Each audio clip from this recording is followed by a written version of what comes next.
انسانوں کی تاریخ کی سب سے بڑی سیر، 7 آسمانوں کی سیر، الاسراء والمعراج۔ وہ رات جس میں نماز فرض ہوئی، وہ رات جس میں نبی صلی اللہ علیہ وآلہ وسلم نے جنت و جہنم کو دیکھا، اور وہ رات جس کا ذکر خود قرآن میں موجود ہے۔ یہ اتنا عظیم سفر مکہ میں رسول اللہ صلی اللہ علیہ وآلہ وسلم کی زندگی کے سب سے مشکل اور سخت ٹائم میں ہوا۔ پہلے آپ صلی اللہ علیہ وآلہ وسلم کا بائیکاٹ کیا گیا، پھر آپ صلی اللہ علیہ وآلہ وسلم کے دل کے سب سے قریب لوگ حضرت ابو طالب اور حضرت خدیجہ رضی اللہ تعالیٰ عنہ کی وفات، پھر طائف میں آپ صلی اللہ علیہ وآلہ وسلم کو اتنے پتھروں سے مارا گیا کہ جوتے خون سے بھر گئے۔ اینڈ ٹاپ ڈیٹ مکہ میں آپ صلی اللہ علیہ وآلہ وسلم کی سٹیزن شپ بھی ختم کر دی گئی، اور جب آپ صلی اللہ علیہ وآلہ وسلم مکہ میں کسی اور کی پناہ میں رہ رہے تھے تو اللہ نے اسی سب سے مشکل ٹائم آپ صلی اللہ علیہ وآلہ وسلم کو انسانوں کی تاریخ کی سب سے بڑی سیر کروائی، 7 آسمانوں کی سیر۔ آج سے 1400 برس قبل 27 رجب کی ایک شب وہ واقعہ پیش آیا جسے ہم معراج کے نام سے جانتے ہیں۔ معراج کے بارے میں کتب و حدیث میں جو روایات ملتی ہیں ان سے اندازہ ہوتا ہے کہ یہ عظیم واقعہ ہجرت مدینہ سے 1.5 سال قبل پیش آیا، جبکہ نبی اکرم صلی اللہ علیہ وآلہ وسلم کی عمر شریف قریباً 52 برس تھی۔ اس سفر مبارک کے 2 حصے ہیں، ایک حصہ زمینی ہے یعنی مسجد حرام سے مسجد اقصیٰ تک، اور دوسرا حصہ آسمانی یعنی مسجد اقصیٰ سے سدرۃ المنتہا تک۔ چنانچہ قرآن مجید میں 2 مقامات پر اس واقعہ کے دونوں حصوں کو جدا جدا بیان کیا گیا ہے۔ سورہ بنی اسرائیل کی پہلی آیت میں اس زمینی سفر کا ذکر ہے۔ پاک ہے وہ ذات جو لے گئی راتوں رات اپنے بندے کو شب کے ایک حصے میں مسجد حرام سے مسجد اقصیٰ تک، جس کے ماحول کو ہم نے بابرکت بنایا تاکہ ہم اپنے اس بندے کو اپنی کچھ نشانیوں کا مشاہدہ کروائیں۔ یقیناً سب کچھ سننے اور دیکھنے والا تو وہی اللہ تعالیٰ ہے۔ نبی اکرم صلی اللہ علیہ وآلہ وسلم نے ارشاد فرمایا، میں حتیم میں لیٹا ہوا تھا، میرے پاس جبرائیل علیہ السلام آئے، انہوں نے میرا سینہ چاک کیا، پھر میرا دل نکالا، پھر ایک سنہری تشت لایا گیا جو ایمان سے بھرا ہوا تھا، پھر اس سے میرا دل دھویا گیا، پھر میرے پاس ایک چوپایا لایا گیا جو کھچر سے چھوٹا اور گدھے سے بڑا تھا، اس کا ہر قدم اس کی حد نگاہ تک پڑتا تھا، پس مجھے اس پر سوار کیا گیا اور جبرائیل علیہ السلام میرے ساتھ چلے، یہاں تک کہ وہ آسمان دنیا تک پہنچ گئے، یعنی یہ پہلا آسمان جو ہمیں نظر آتا ہے۔ آپ صلی اللہ علیہ وآلہ وسلم کے سفر معراج کا پہلا حصہ زمینی سفر پر مشتمل ہے، یعنی پہلے آپ صلی اللہ علیہ وآلہ وسلم مسجد حرام سے مسجد اقصیٰ تک پہنچے۔ مسجد میں بہت سے لوگ نماز کے لیے جمع تھے۔ میں منتظر تھا کہ کون امامت کرائے گا کہ حضرت جبرائیل علیہ السلام نے میرا ہاتھ پکڑ کر مجھے آگے کیا، میں نے نماز پڑھائی، پھر یہاں سے آسمانی سفر کا آغاز ہوا۔ پہلے آسمان پر حضرت آدم علیہ السلام سے ملاقات ہوئی، ان کی رائٹ سائڈ پر جنت کے لوگ اور لیفٹ سائڈ پر جہنم میں لوگ تھے۔ حضرت آدم علیہ السلام یونیورس کے پہلے انسان تھے، اور دنیا کے سارے انسان انہی کی اولاد ہیں، اور حضرت آدم علیہ السلام کا ذکر قرآن مجید میں 25 دفعہ ہوا ہے۔ آپ صلی اللہ علیہ وآلہ وسلم نے انہیں سلام کیا، انہوں نے جواب دیا، اور آپ صلی اللہ علیہ وآلہ وسلم دوسرے آسمان کی طرف روانہ ہوئے۔ وہاں ان کی ملاقات عیسیٰ علیہ السلام اور یحییٰ علیہ السلام سے ہوئی، اور یہ دونوں آپس میں خالہ زاد بھائی ہیں۔ قرآن مجید میں یحییٰ علیہ السلام کا ذکر 5 دفعہ ہوا ہے، اور حضرت عیسیٰ علیہ السلام کا ذکر 25 دفعہ ہوا ہے۔ آپ صلی اللہ علیہ وآلہ وسلم نے انہیں سلام کیا اور انہوں نے سلام کا جواب دیا، اور آپ صلی اللہ علیہ وآلہ وسلم تیسرے آسمان کی طرف روانہ ہوئے۔ وہاں ان کی ملاقات حضرت یوسف علیہ السلام سے ہوئی۔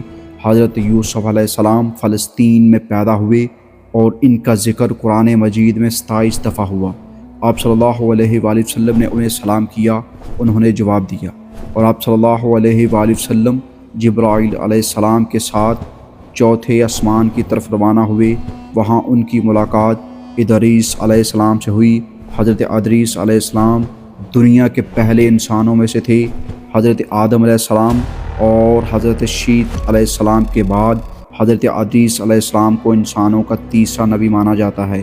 حضرت ادریس علیہ السلام کو دنیا کا سب سے پہلا سائنٹسٹ بھی مانا جاتا ہے، کیونکہ حضرت ادریس علیہ السلام کا ذکر قرآن میں 2 دفعہ ہوا ہے۔ آپ صلی اللہ علیہ وآلہ وسلم نے انہیں سلام کیا، انہوں نے جواب دیا۔ آپ صلی اللہ علیہ وآلہ وسلم 5ویں آسمان کی طرف روانہ ہوئے۔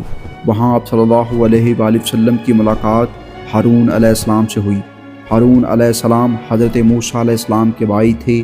جب حضرت موسیٰ علیہ السلام پیغمبر بنے تو انہوں نے اللہ تعالیٰ سے دعا کی کہ میرے بھائی ہارون علیہ السلام کو بھی میرے اس مشن میں شامل کر دے، تو اسی طرح ہارون علیہ السلام بھی پیغمبر بنے۔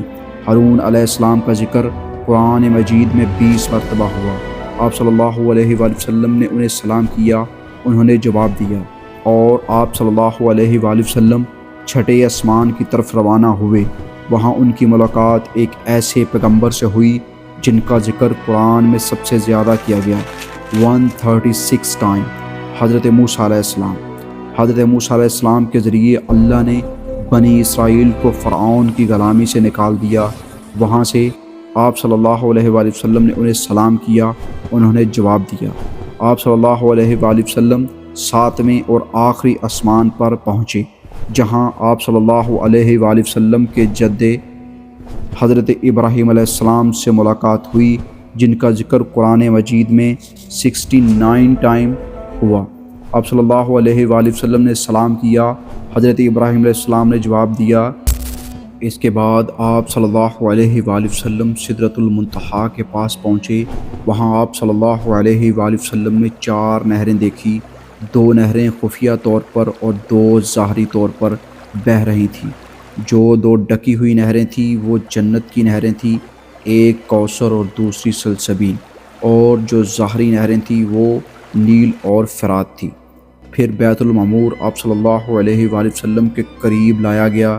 بیت المعمور در حقیقت 7ویں آسمان پر اللہ تعالیٰ کا اصل گھر ہے، جس کا ظل اور سایہ اس دنیا میں خانہ کعبہ ہے۔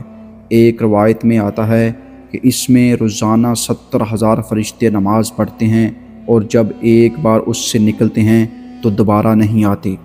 اسی طریقے سے فرشتے بیت الحرام میں خانہ کعبہ کا بھی طواف کرتے رہتے ہیں۔ نبی اکرم صلی اللہ علیہ وآلہ وسلم نے فرمایا، پھر مجھ پر اور میری امت پر 50 نمازیں یومیہ فرض کی گئی۔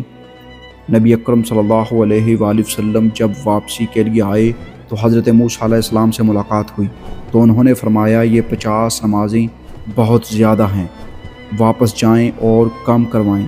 حضور صلی اللہ علیہ وآلہ وسلم واپس گئے تو 10 نمازیں معاف ہو گئیں، 40 رہ گئیں۔